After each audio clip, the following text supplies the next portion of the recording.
The story of Tanya Nasser's conviction and subsequent 5-year sentence encapsulate a tragically bizarre tale of deception.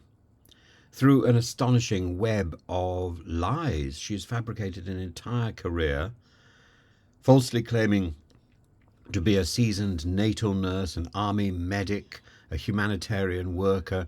She managed to secure a senior nursing role at the Princess of Wales Hospital in Bridgend, a position that demanded not only expertise but also integrity, qualities that she unfortunately lacked.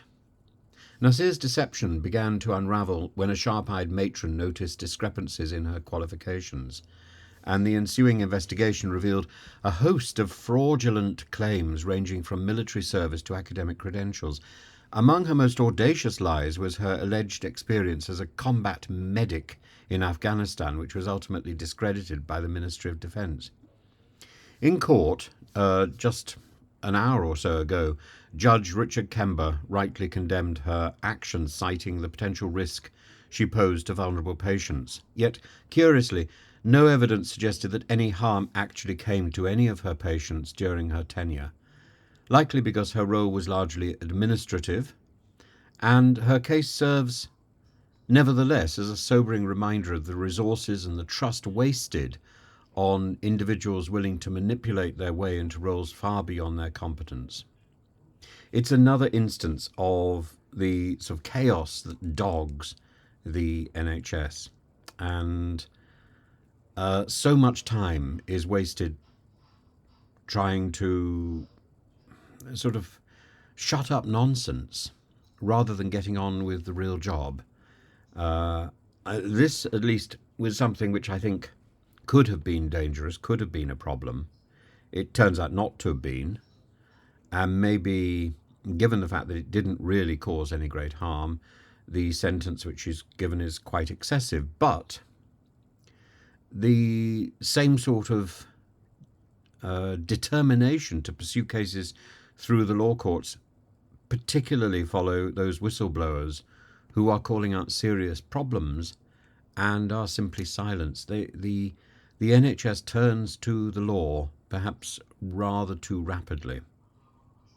And of course, when patients realise that things have gone wrong, often the sort of time frame to actually take the case forward has passed.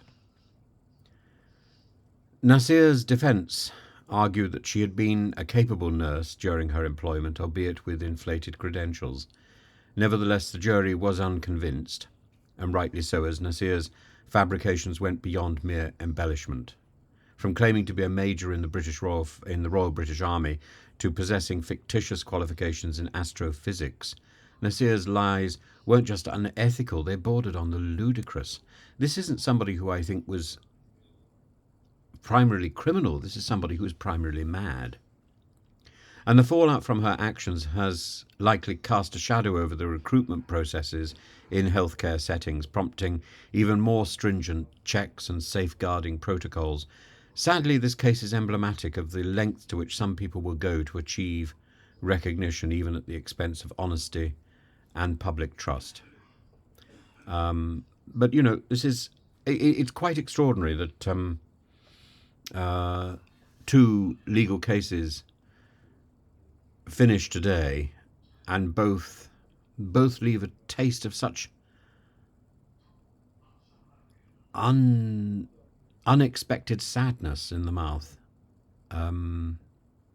Both of these women, the wife of the Tory councillor and this lady, these are both stories about great ability brought low by stupidity. And stupidity is something that we cannot guard against. Stupidity is such a dangerous force because it's unpredictable, and because you never know where it's going to go, and because it causes harm.